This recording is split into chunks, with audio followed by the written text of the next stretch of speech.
이제 진짜 가을 바람이 불어오는 것 같습니다. 그죠? 더위도 꺾인 것 같고 일교차가 또 심한 가운데 여러분 건강 조심하십시오. 또 코로나가 계속해서 좀 확장되고 있는 상황인 것 같아가지고 건강 각별히 또 유의하시면 좋겠습니다. 오늘은 아들을 통한 제3의 비밀이라는 제목으로 하나님 말씀 전하겠습니다.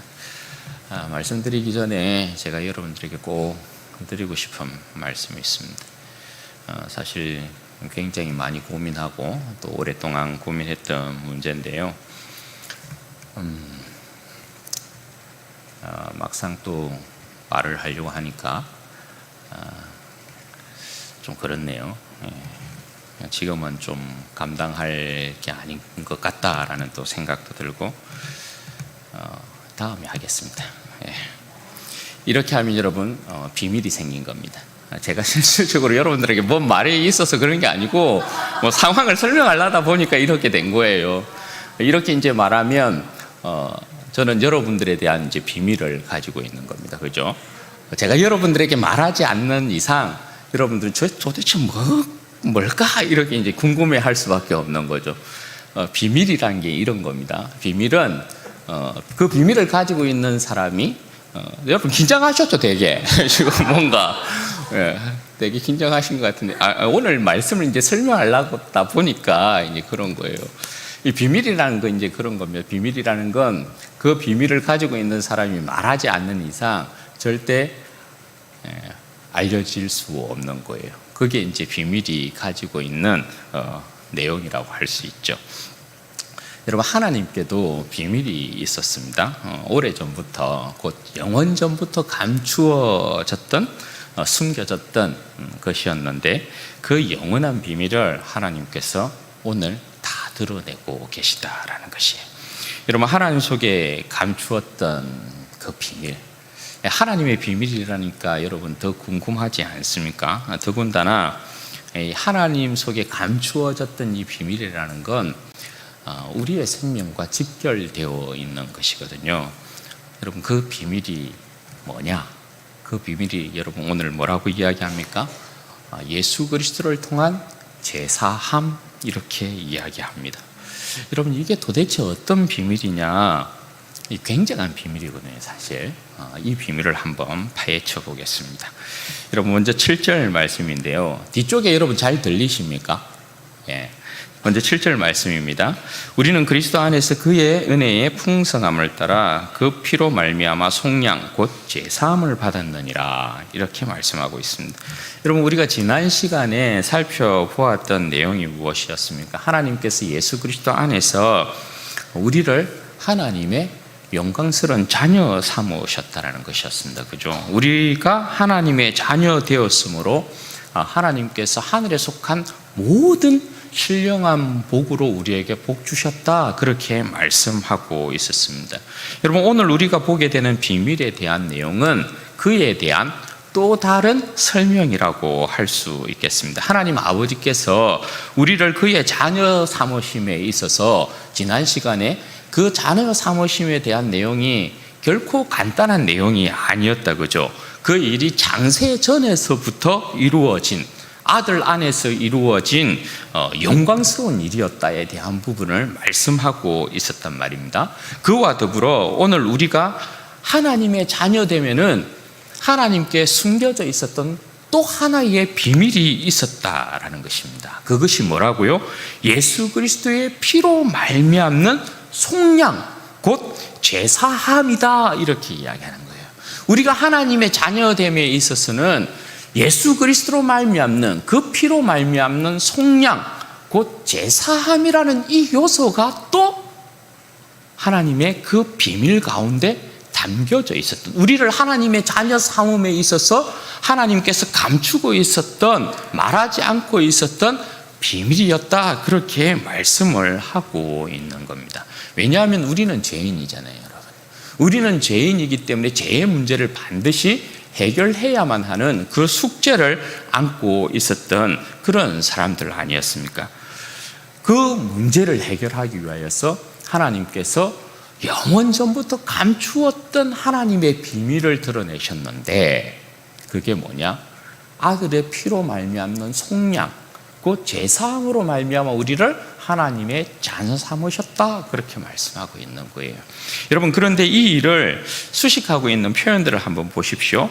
우리는 그리스도 안에서 그의 은혜의 풍성함을 따라, 이렇게 되어 있습니다. 여러분, 이 표현은 우리가 그리스도의 피로 제사함을 얻은 이 사건이 하나님의 풍성한 은혜에 근거하고 있다라는 것을 말씀하고 있죠. 왜 그렇습니까? 다들 아시겠지만 구약에서는 하나님께서 그 백성의 죄를 용서하시기 위하여서 주신 게 뭐예요? 짐승이에요. 그죠? 짐승을 통한 피의 제사가 이루어진 거죠. 그런데 여러분, 하나님께서 구약의 이스라엘 백성들에게 저들의 죄사함을 위하여서 주신 것이 짐승인데, 이 짐승의 피로 말미암는 제사는 뭡니까? 반복되는 제사예요. 반복되는 피의 제사를 이스라엘 백성은 끊임없이 드릴 수밖에 없었다라는 것입니다. 그뿐만 아니라 히브리서 기자의 이 증거에 따르자면 황소와 염소의 피가 사람의 죄를 온전히 사한다, 못한다? 온전히 사하지 못한다, 그렇게 말씀하는 거죠. 그러니까 구약에서 드려진 짐승으로 말미암는 피의 제사는 죄사함을 위한 임시 처방일 뿐이었다, 임시 방편이었을 뿐이었다, 그렇게 이야기하는 거예요. 그럼에도 불구하고 이스라엘 백성은 뭐예요? 어쨌든 짐승의 피로 말미암는 반복적인 제사를 하나님 앞에 드리고 제사함을 받지만, 그 제사함으로 말미암아 이스라엘 백성은 그래도 하나님을 가까이 섬기는 백성이었어요. 모든 이방 민족과 비교하자면 그래도 이스라엘 백성은 그 짐승의 피로 말미암는 제사로 하나님을 가까이 섬기는 은혜를 누린 백성이 바로 이스라엘 백성이라고 할 수 있는 거죠. 그런데 이제 우리에게 베푼 하나님의 은혜의 풍성함이라는 건 여러분 뭐라고요? 우리의 제사함을 위해서는 누구를 주셨다고요? 아들을 주셨다. 우리의 제사함을 위해서는 짐승을 준 것이 아니고 우리의 제사함을 위해서는 아들을 주셨다, 그렇게 말씀을 하고 있어요. 여러분, 이것은 하나님의 은혜의 모든 풍성함 중에 풍성함이라고 할 수 있고요, 최고의 풍성함을 나타낸 모습이라고 할 수 있는 거예요. 여러분, 아들을 통한 제사함, 더 이상 내어줄 게 없다, 이 말이거든요. 우리의 죄 사함을 위해서 아들까지 내어주셨다는 건 하나님의 최고의 풍성한 은혜를 나타내고 있는 거예요. 아들을 통한 이 죄 사함을 오늘 성경은 뭐라고 이야기해요? 속량, 이렇게 이야기해요. 속량. 여러분, 속량은 무엇을 뜻하느냐 하면, 원래 여러분 이 속량이라는 단어는 포로나 노예를 해방시켜서 자유를 주는 행위를 속량이라고 불러요. 속량. 이걸 다른 표현으로 이제 말하자면 구속이라는 표현으로도 사용할 수 있습니다. 그런데 여러분, 이 속량을 위해서는 반드시 뭐가 필요하냐 하면 속전이라는 게 필요해요. 그러니까 노예나 그리고 포로를 해방시켜 줌에 있어서, 속량시켜 줌에 있어서는 반드시 속전을 내야 돼. 돈을 내야 돼. 값을 치루어야 돼요. 값을. 그냥 자유케 되어지는, 그냥 해방되어지는 그런 일은 없는 거예요. 보통 여러분, 노예 하나를 해방시키는데 필요한 돈이 얼마였냐 하면 은 20이었어요. 그 당시에. 그런데 여러분, 이것을 이제 우리에게 적용을 시키면 우리는 여러분 어떤 사람들이었어요? 우리는 죄의 권세 아래 사로잡혀 있었던 죄의 노예였잖아요. 그죠? 우리는 죄의 노예였단 말입니다. 예. 그런데 그런 우리를 속량하기 위해서, 구속하기 위해서 주님께서 치르신 속전이 얼마예요? 주님께서 우리를 죄의 종에서부터 하나님의 자녀 삼기 위하여서 주님께서 치르신 값이 있어요. 속전이 있단 말입니다. 그게 얼마예요? 1,000억이에요? 1조예요? 그게 아니라는 거예요. 우리를 하나님의 자녀 삼기 위하여서 주님께서 치르신 값이 그의 핏값이라는 거예요. 주님께서 우리를 죄의 종에서부터 하나님 아버지의 자녀 삼기 위하여서 돈으로 절대 환산할 수 없는 주님의 피를 값으로 지불했다는 거예요. 이게 여러분 놀랍지 않아요? 아니, 우리 생명의 가치가 도대체 뭐길래, 예. 아니, 은 20도 아니고 30도 아니고 뭐 금 얼마 이렇게도 아니고 주님께서 우리를 하나님의 자녀 삼기 위해서 죄의 종으로부터 우리를 해방시키기 위해서 치르신 값이 주님의 피였다. 여러분, 이것이 이루어진 곳이 어디입니까? 이 속전이 지불된 곳이 여러분 어디입니까? 십자가예요, 십자가. 여러분, 우리가 아들의 피로, 예수님의 피로 말미암아 속량되었다라는 건 몇 가지 중요한 의미를 우리에게 줘요. 한 5가지인데요. 첫 번째는 뭐냐? 간단하게. 첫 번째는 뭐냐면 예수님께서 우리를 위하여서 당신의 피로, 예수님의 피로 우리를 속량하셨다는 건 첫 번째, 단 한 분의 영원한 제사가 드려졌다는 거예요. 이건 우리가 구약의 이스라엘 백성들처럼 반복되는 짐승의 피로 말미암아 하나님 앞에 제사 드릴 필요가 이제 더 이상 없다라는 걸 이야기해요. 예수 그리스도께서 단 한 분의 영원한 제사를 하나님 앞에 드림으로 말미암아 우리는 반복되는 피의 제사로 하나님 앞에 나아가지 않아도 된다라는 것을 이야기해요. 그리고 두 번째, 예수님께서 우리를 위하여서 그 자신의 피로 말미암아 우리를 속량하셨다라는 건 완전하고도 영원한 제사함이 이루어졌다라는 거예요. 구약의 이스라엘 백성은 황소와 염소의 피로 끊임없이 하나님 앞에 드리지만 그건 일시적인 죄 용서예요. 그런데 아들 예수 그리스도의 피는 여러분 뭐예요? 영원하고도 완전한 죄사함이 우리 가운데 이루어졌다는 걸 이야기해요. 우리의 근본적인 죄의 문제가 해결되었다, 이렇게 이야기하는 거예요. 흔히 이야기하는 자범죄, 원죄, 그 모든 것이 예수 그리스도의 십자가의 피로 말미암아 이루어졌다, 그렇게 이야기하는 거예요. 그리고 세 번째, 우리가 영생하는 백성이 되었다라는 것이에요. 여러분, 속량이라는 건, 예수 그리스도의 피로 말미암는 속량이라는 건 여러분 죄 사함을 이야기하는 것이잖아요. 속량 곧 죄 사함. 죄 사함을 받았다는 건 여러분 죽음의 형벌이 사라졌다는 걸 이야기해요. 왜? 죽음이라는 건 결국 죄 때문에 온 것이잖아요. 그런데 죄 사함을 받았다는 건 하나님 앞에서 우리가 죽음의 형벌이라는 것을 영원히 받지 않는 백성이 되었다는 걸 이야기하는 거거든요. 그건 곧 뭐예요? 우리가 영생하는 백성이 되었다는 걸 이야기하죠. 그리고 네 번째, 예수 그리스도의 속량은 뭘 이야기하냐면 우리가 죄에 대하여서는 죽고 그리스도에 대하여서는 산 백성이 되었다. 왜냐하면 죄의 종에서부터 하나님의 자녀가 된 사건이기 때문에 우리는 죄에 대하여서는 완전히 죽은 백성이고 오직 누구에 대하여서만 산다고요?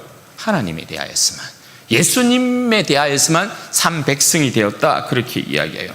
그리고 다섯 번째, 예수님의 속량이 우리에게 주는 다섯 번째 의미는 뭐냐면 내 생명의 가치가 지금부터는 천하보다 귀하다라는 거예요. 여러분, 그리스도의 피를 값으로 매길 수 없죠. 그런데 예수 그리스도는 여러분 어떤 분이에요? 천지 만물을 지으신 창조주예요. 그분의 생명으로 우리를 샀어요. 그분의 피로 우리를 샀어요. 그러니까 여러분, 그리스도의 속량은 우리로 하여금 그리스도의 피, 그리스도의 생명의 가치로 우리를 올려놓은 거예요. 그러니까 천하에 우리의 생명보다 귀한 게 없어요. 그리스도의 속량이 우리에게 주는 이것이 다섯 번째 의미예요. 그리스도의 속량이 여러분 이렇게 우리에게 다섯 가지 큰 의미를 줘요. 그러니까 아들의 피로 말미암아 우리가 속량, 죄사함을 받았다라는 건 이건 굉장한 사건이라고 할 수 있는 거죠. 그리고 여러분, 바울이 이어서 이 일에 대한 놀라운 비밀을 계속해서 알려주고 있는데요. 8절과 9절 말씀 보십시오.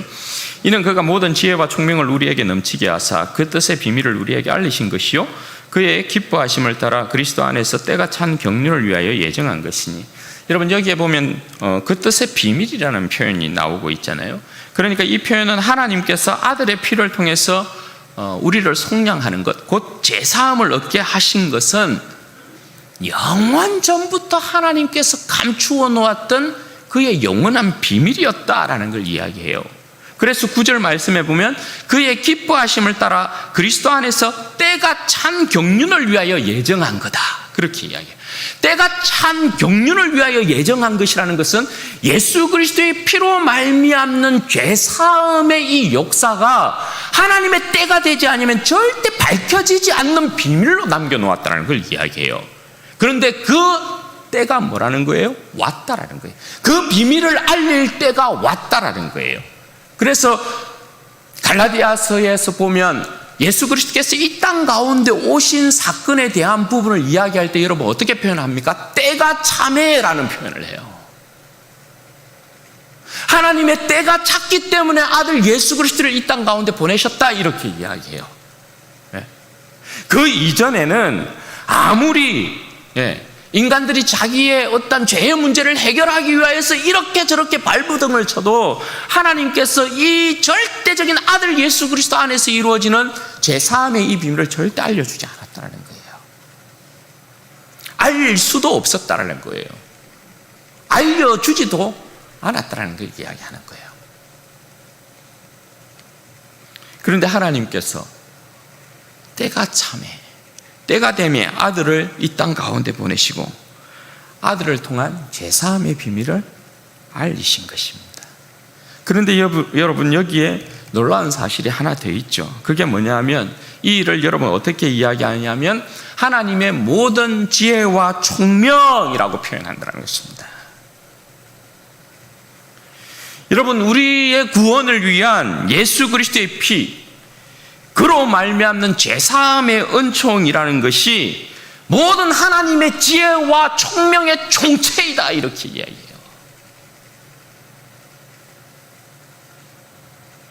왜냐하면 그 이전에 하나님께서 이러한 지혜로 그 백성을 구원한 사실이 없기 때문에 그래요. 이러한 지혜로, 이러한 일로 그 백성의 죄를 용서한 일이 없기 때문에 그래요. 마지막 시대에서야 하나님께서 내어놓으신 그 지혜와 그 총명의 총체가 바로 예수 그리스도의 십자가였다라는 것입니다. 여러분, 복음이라는 것이 그렇습니다. 십자가는 하나님의 지혜와 총명의 총체입니다. 여러분, 율법이라는 거 있잖아요. 이스라엘 백성에게 하나님께서 주신 율법이라는 거, 이 율법을 이스라엘 백성이 가진 백성으로서 이 율법을 지키면 이스라엘 백성은 모든 백성들보다 뛰어난 자예요. 지혜 있는 자예요. 어려운 자예요. 하나님이 주신 율법을 지키는 백성이 이스라엘 백성밖에 없어요. 그래서 율법을 지키는 이스라엘 백성만큼 이 세상 가운데 지혜로운 백성은 없어요. 그게 율법이에요. 여러분, 솔로몬의 지혜가 말입니다. 솔로몬의 지혜가 온 세상의 이치를 다 깨닫고 있잖아요. 그죠? 담에서 나는 우슬초, 이끼에서부터 백향목에 이르기까지 모든 동물, 식물, 곤충 할 것 없이 모든 것을 다 논했던 것이 솔로몬의 지혜입니다. 대단한 지혜예요. 다니엘의 지혜는 여러분 어떻습니까? 세계의 운명을 내다본 지혜가 다니엘의 지혜예요. 그죠? 그런데 여러분, 이스라엘에게 주신 율법도, 그 율법을 지키면 이스라엘 백성이, 온 백성이 칭송을 받아요. 그런데 그 이스라엘에게 주신 율법도, 솔로몬이 가지고 있는 지혜도, 다니엘이 가지고 있었던 지혜도, 그 어떤 지혜도 사람을 죄에서부터 영원한 생명을 얻게 하는 그 지혜는 없었다라는 거예요.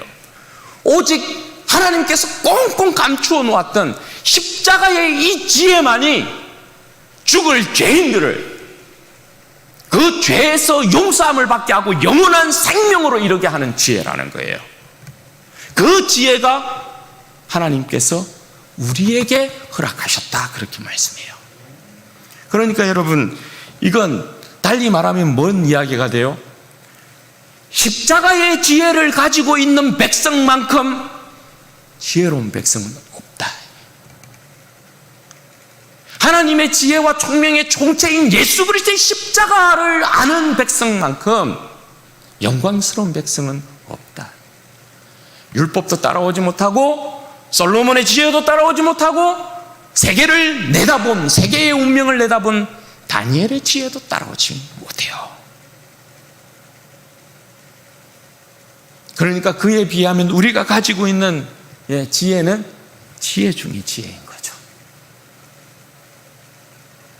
우리는 구약의 그 어떤 현명한 자들보다, 박박사보다, 현자보다, 그 어떤 석학보다 더 큰 완전한 지혜를 가지고 있는 사람들이라는 거예요.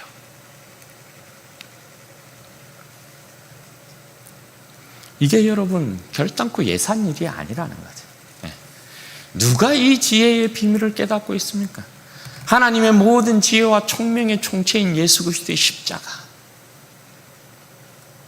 그래서 여러분, 우리가 이 예수 그리스도의 십자가의 지혜를 전하면 어떻게 돼요? 우리를 통하여서 영혼들이 살아난대. 이 세상에 그 어떤 사람이 죄짐을 지고 있는 백성에게 제사함의 은총을 줄 수 있나요? 이 세상에 그 어떤 여러분, 의사는 용한 의사나 권력자나 부자가 사람의 생명을 영원한 생명으로 인도할 수 있습니까? 영원한 생명 선물해 줄 수 있습니까? 없어요. 그런데 우리는 예수 그리스도의 십자가의 지혜를 전하면 영원히 제사함을 받고 영생을 얻게 된다. 얼마나 대단한 영광입니까? 그럼 여러분, 하나님께서 아들의 피를 통해서 제사함의 역사를 이루시는 이유가 뭐냐? 10절 말씀 보세요. 하늘에 있는 것이나 땅에 있는 것이 다 그리스도 안에서 통일되게 하려 하심이라. 여러분, 이 일의 역사가 결국 이 세상의 중심, 우주의 중심이신 그리스도 안에서의 통일을 이루려는 것이다, 그렇게 말씀합니다. 한마디로 말씀드리면 그리스도에서 통치하는 세상이에요. 그리스도께서 왕이 되시는 역사를 위한 것이다, 그렇게 말씀해요. 모든 인생들이 그리스도의 피로 말미암는 죄사함의 이 은총을 받고 영원한 생명을 얻으며 예수 그리스도를 통해서 하나님을 아버지로 모시고 예수 그리스도를 영원한 왕으로 모시는 그 영광스러운 세상, 그 세상을 목표하고 있었다는 것입니다. 하나님의 지금 역사가 여러분 흘러가는 모양이 전부 이것이잖아요. 이것을 목표로 하잖아요. 하나님께서 아들 예수 그리스도로 말미암아 하늘과 땅의 역사를 통일시킵니다. 예수 그리스도를 우리의 머리로 세웠습니다. 죄사함을 통하여서 모든 인류를 구속합니다. 예수 그리스도의 피로. 그래서 모든 인류가 예수 그리스도를 주로 고백합니다. 이 예수 그리스도의 하나님이 온 세상의 아버지이십니다. 그래서 예수 그리스도를 통해서 모든 인류가 하나님을 아버지라 부르며 그 안에서 영생복락을 누리는 그 세상, 그게 종말의 여러분 세상이에요. 우리가 바라보는 세상이에요. 그 역사를 진행시킨 것이다 말씀하고 있는 거예요. 11절 말씀 보십시오. 11절은 우리가 그 역사 안에 들어왔다는 걸 이야기하거든요. 11절 말씀에 보면 모든 일을 그의 뜻의 결정대로 일하시는 이의 계획을 따라 우리가 예정을 입어 그 안에서 기업이 되었으니, 곧 여러분 11절 말씀이 이야기하는 게 뭐예요? 하나님의 그 영원한 목표, 예수 그리스도 안에서 그 피로 말미암는 제사함을 통하여서 모든 인류를 구속하시고 모든 인류가 예수 그리스도를 주로 고백하고 예수 그리스도의 하나님 그 영광의 아버지를 경배하며 섬기게 되어지는 그 역사, 그 완전한 역사 안으로 오늘 우리를 부르셨다. 우리를 그 역사 안으로 인도하셨다. 그 표현이 여러분, 모든 일을 그의 뜻대로 결정대로, 그의 뜻의 결정대로 일하시는 이의 계획을 따라 어떻게 됐다고요? 우리가 예정을 입어, 우리가 은총을 입어서, 성은을 입어서 어떻게 됐다고? 그 안에서 기업이 되었다고요. 기업을 다른 말로 이야기하면 상속자, 이렇게 이야기하는 거거든요. 우리가 하나님의 그 영원한 계획 아래 포함되어 그 영원한 영광의 그 나라의 상속자 되었다. 우리에게는 예수 그리스도가 우리의 주가 되시고, 그죠? 예수 그리스도의 하나님, 그 영광의 하나님이 우리의 아버지가 되시죠. 우리에게 하나님의 뜻이 이루어졌다, 그렇게 설명하고 있는 거예요. 누구 때문에? 예수 그리스도 때문에. 예수 그리스도의 피로 말미암는 죄사함의 은총 때문에요. 이게 없었으면 우리는 절대 하나님의 이 영원한 계획 안에 포함되어질 인생들이 아니다라는 것입니다. 이것이 여러분 세상 창조의 완전한 역사이기 때문에 12절에서는 이걸 어떻게 이야기하느냐? 이는 우리가 그리스도 안에서 전부터 바라던 그의 영광의 찬송이 되게 하려 하십니다. 여러분, 아들 안에서 하나님 나라의 거대한 이 역사를 계획하시고, 아들 안에서 그 일을 이루시되 아들의 피로 말미암는 죄사함의 이 은총을 우리 가운데 여러분 허락하시고, 우리를 그리스도와 함께하는 상속자, 하나님의 자녀 삼으셨습니다. 그리고 여러분, 이 일을 하나님께서 너무나 기뻐하시는 거예요. 우리를 너무 기뻐하시는 거예요. 여기에 표현해 보면 여러분, 전혀 우리가 이해할 수 없는 표현이 나오잖아요. 그 표현이 여러분 뭐예요?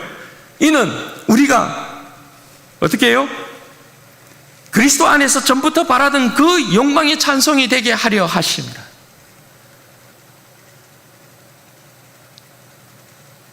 이 여러분 표현이 좀 잘못됐다는 생각이 안 들어요? 왜 우리가 하나님의 영광의 찬송이에요? 성경을 보면 늘 찬송을 받으시는 분은 우리 하나님이셔. 우리는 늘 하나님께 찬송을 드리는 하나님의 자녀이고 피조물이고 하나님의 백성인 것이지, 하나님이 우리를 찬송하는 일은 없어요. 그렇잖아요. 그런데 여기에 보면 어떻게 여러분 표현을 하고 있어요?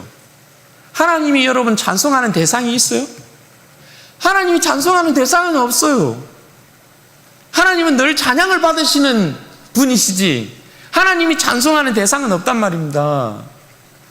하나님께서 찬송하는 대상이 있다는 건 하나님보다 더 위에 있는 존재가 있다는 것이거든요. 왜냐하면 찬송이라는 건 높이는 것이니까. 그런데 여기에 보면 놀라운 여러분 표현이 뭡니까? 하나님이 누구를 찬송한다는 거예요? 우리를요. 이게 말이 되냐고요. 하나님께서 왜 우리를 찬송하죠? 그만큼 하나님께서 우리를 기뻐한다는 거예요. 여러분, 이게 왜 가능할까요? 하나님이 우리를 찬송한다는 게 왜 가능할까요? 우리를 기뻐한다는 게 왜 가능할까요? 이건 여러분 다른 이유가 아니에요. 우리가 그리스도 예수 안에서 하나님의 자녀가 되었기 때문에 그래요. 자녀가 되었기 때문에. 여러분 옛날 이스라엘 백성들의 대제사장의 축복에도 그런 표현이 나왔다고 그랬죠. 여호와께서는 그 얼굴을 내게로 향하여 드사 평강 주시기를 원하노라. 그 표현이요. 이 대제사장의 축복을 보면 여호와께서 그의 얼굴을 내게로 향하여 드사, 이 표현은 문자적으로 보면 여러분 어때요?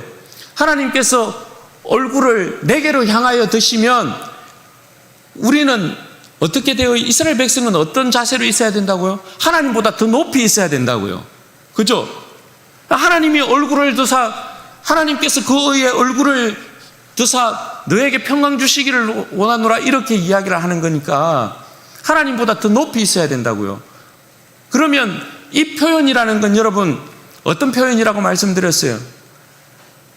아빠가 자녀를 기뻐하여서 자녀를 번쩍 들어서 까꿍 하는 이 자세가 아니면 절대 이루어지는 표현이 아니라는 거죠. 그렇죠? 여호와께서는 그 얼굴을 내게로 향하여 드사 평강 주시기를 원하노라. 그건 하나님께서 선택한 이스라엘 백성을 이렇게 높이 드셔서 까꿍하고 있다는 거거든요. 그 표현이 바로 이 표현이거든요. 하나님께서 예수 그리스도 안에서 죄인인 우리를 기뻐하셔서 예수 그리스도의 피로 말미암아 제사함의 은총을 허락하시고 하나님께서 우리를 그 자신의 영광의 찬송을 삼았대요. 까꿍 하고 계시대요. 까꿍. 내가 너를 이처럼 기뻐하노라.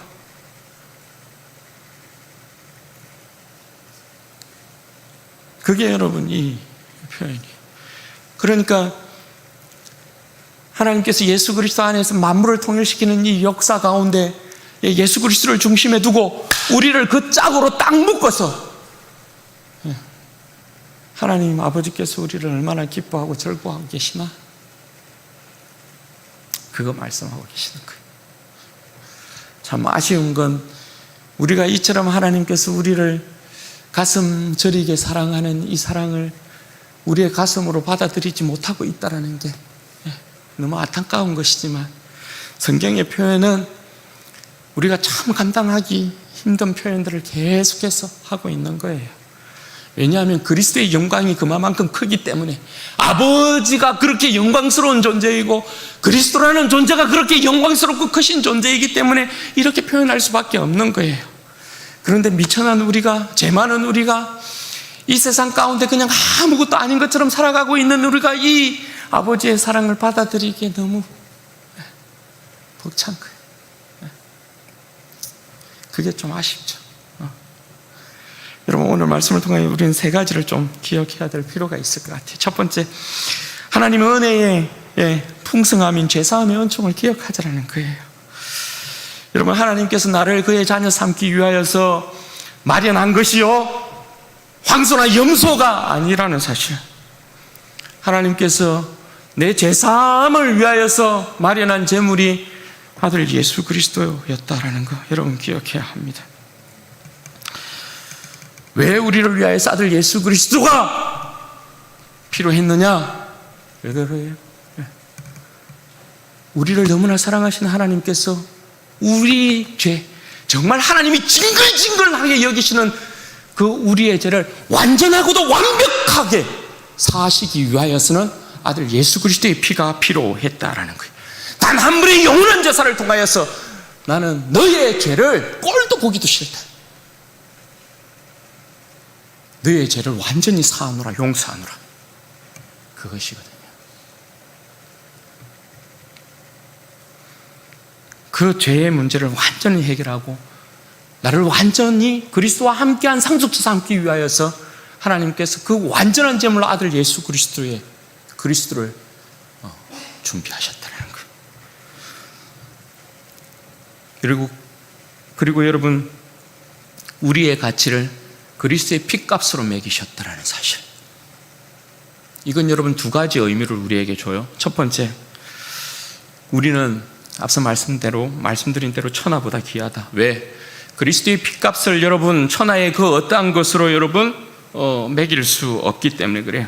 그건 뭘 이야기하냐면 그리스도의 피값으로 매겨진 우리가 이 세상의 그 어떤 것과 비교의 대상이 아니다라는 거예요. 그만큼 우리는 독보적으로 하나님 앞에서 존귀하고 고결한 백성이다. 그러니까 여러분 이 말은 뭡니까? 돈 아래 자신을 팔지만 하나님의 자녀가 되었으면, 이제 그리스도의 피값으로 매겨진 하나님의 자녀가 되었으면 돈 아래 자신의 영혼을 팔면 안 된다. 세상의 어떤 권력과 명예와 성공 아래 자신을 팔면 안 된다. 세상 그 어떤 것으로도 자신의 영혼을 팔거나 그 아래 두어서는 안 된다. 왜냐? 우리의 존재는, 우리의 가치는 이미 그리스도의 피값이기 때문에 우리의 존재를 이 세상의 그 어떠한 값으로, 어떠한 것으로 값을 매기지 못한다. 그걸 이야기하고 있는 거예요. 이 세상에 존재하는 그 무엇도 나의 존재보다 값지고 귀한 것은 없어요. 그런데 이 세상에서 자기 목숨을 버리고 자기의 생명이 아무것도 아닌 것처럼 살아가는 패배자로, 실패자로 그렇게 살아가는 백성들은 전부 여러분 어때요? 자기 자신을 이 세상의 가치와 견주고 있다는 거예요.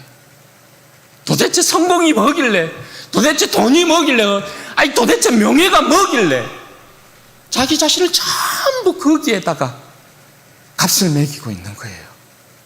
그러니까 그것보다 못하면 자기 인생은 그냥 패대기 치는 거죠.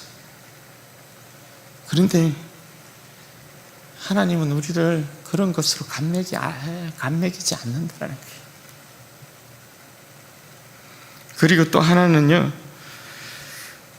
우리를 그리스도의 핏값으로 매겼다는 것은요, 이 세상의 그 어떤 것도 우리를 다시 속량할 수 없다. 아시겠어요? 이 세상의 그 어떠한 것도 우리를 다시 속량할 수 없다. 예를 들어서 우리의 속량값이 예를 들어서 1,000억이었다 쳐봐요. 예.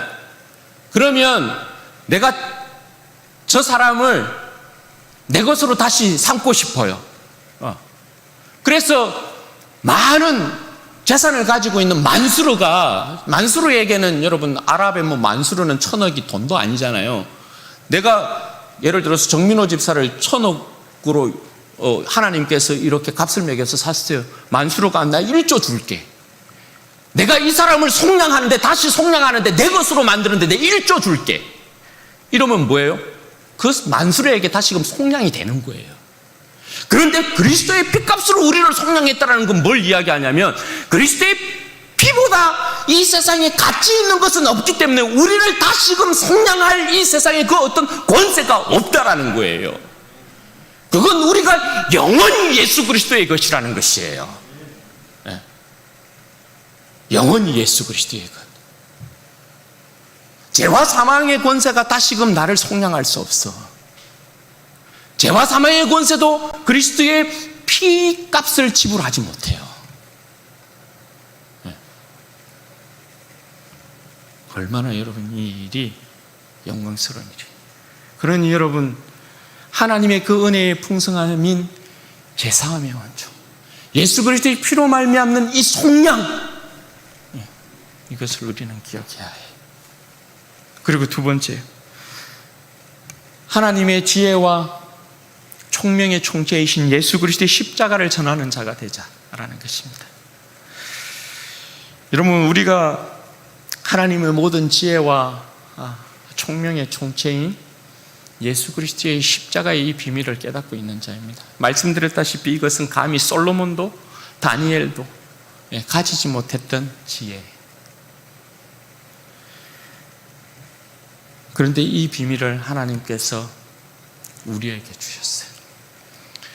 그러니까 여러분, 예수 그리스도의 이전에 그 어떤 영광스러운 백성, 영광스러운 나라, 지혜 있는 사람, 능력 있는 사람, 가지고 있는 사람, 그 사람이 우리와 비교가 안 된다. 왜? 우리는 이미 예수 그리스도 안에 있는 자. 그래서 예수님께서 여러분 사도 요한에게 이야기할 때 뭐라고 이야기합니까? 천국에서는 지극히 작은 자라도, 그죠? 구약의 그 어떠한 백성들보다도 높다, 고귀하다, 존귀하다, 그렇게 이야기하잖아요. 예수 그리스도 안에 있다라는 건 여러분 그런 것입니다. 우리가 만약 예수 그리스도 이전에 태어났으면 이런 영광 절대 여러분 맛보지 못해요.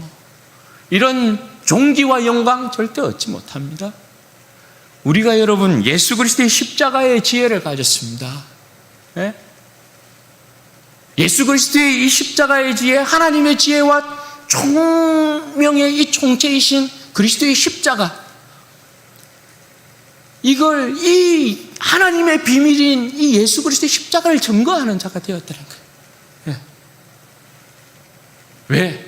하나님께서 우리에게 이 뜻의 비밀을 알리신 것은 이제 우리로 하여금 뭐예요? 하나님의 나라의 그 영광스러운 역사에 있어서 마지막 바톤을 우리에게 주신 거거든요.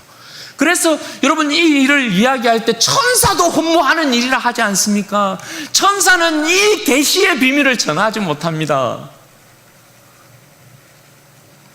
예수 그리스도의 백성만이 하나님의 이 영원한 비밀, 제사함의 비밀, 하나님의 지혜와 총명의 이 총재이신 그리스도의 십자가를 전할 수 있어요. 여러분 십자가 자랑하는 여러분들 되시기를 바랍니다. 우리의 인생이 예수 그리스도의 십자가만 자랑하면 되는 것입니다. 예수 그리스도의 십자가의 영광 외에 우리의 인생의 영광이 뭐가 있어요? 그렇지 않아요? 우리의 인생이 뭐로 늙어집니까, 여러분? 세상의 뭐 부귀영화로 늙어지면 우리의 인생에 뭔 영광이 있답니까? 하나님 앞에 안 갈 겁니까? 하나님 앞에 서지 않는 인생이 있습니까? 우리의 인생이 뭐로 늙어질 겁니까? 세상에 여러분 뭐 희노애락으로 우리의 인생이 늙어지면 하나님 앞에서 뭔 자랑이 우리에게 있을 수 있답니까? 그저 하나님의 지혜와 이 총명의 총계신 십자가만 자랑하는 내 인생, 십자가로 늙어지는 내 인생이 영광스럽지 않겠어요? 복되지 않겠어요? 십자가 여러분 전하셔야 돼요. 그냥 여러분의 인생을 세워라 내워라 늙어지는 인생으로 만들지 마세요. 그게 아닙니다.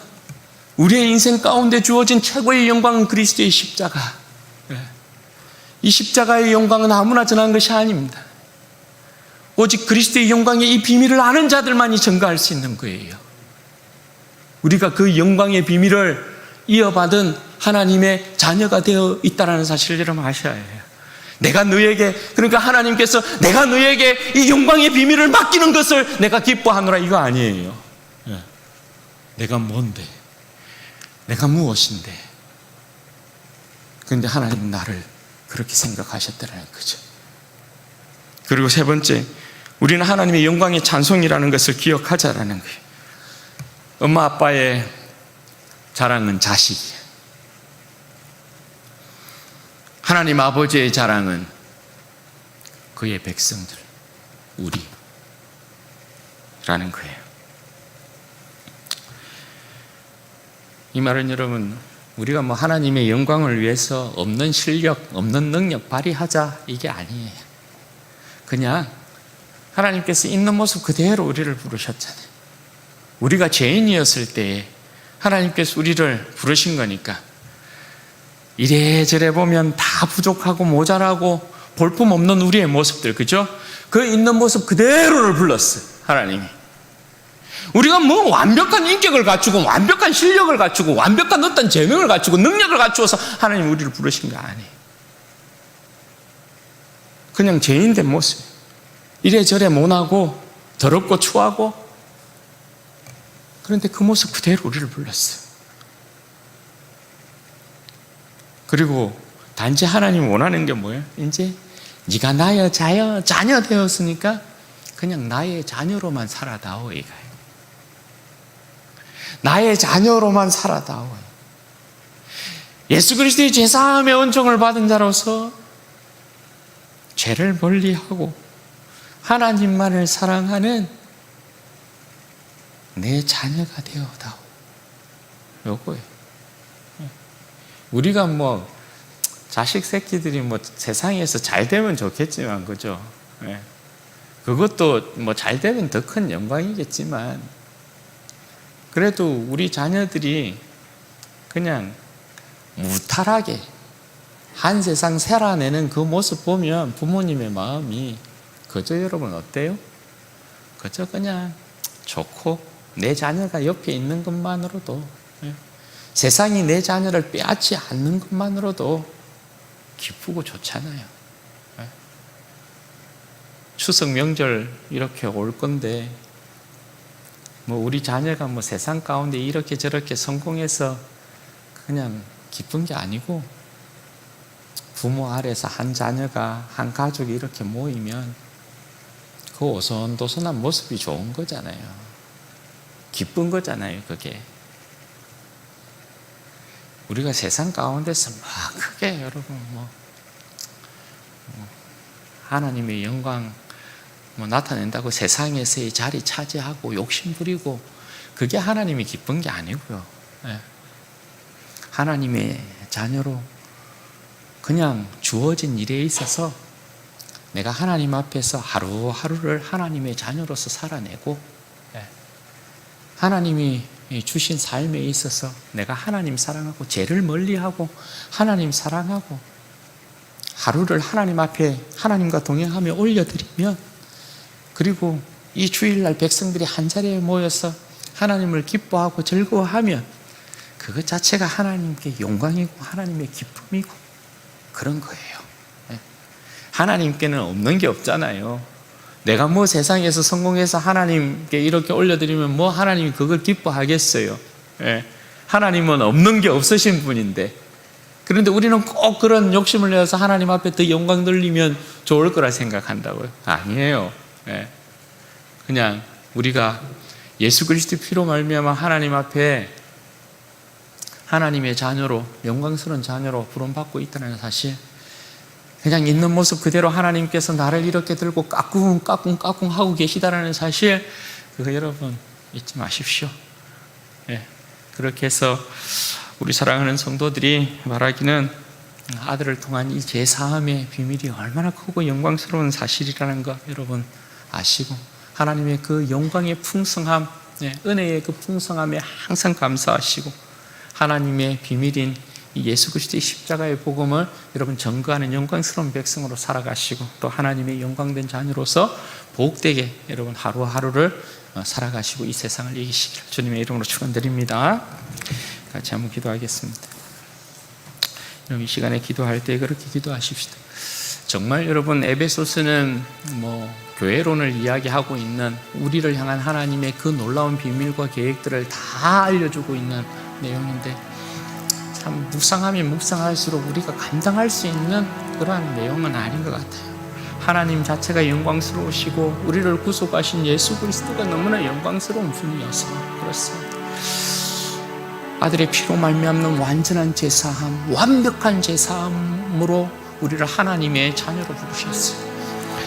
제사함에 여러분 은총을 기억했으면 좋겠고요. 하나님의 지혜의 중체인 예수 그리스도의 십자가를 전거하는 하나님의 인생이 되게 하시고, 하나님께서 정말 기뻐하는 하나님의 영광의 찬송인 하나님 자녀로서의 삶을 하루하루 살아내기에 부족함이 없는 그런 복된 인생 될 수 있도록 하나님 이 영혼에게 힘을 주시고 은혜를 주옵소서. 우리 주여 한번 부르시고 기도하십시오. 주여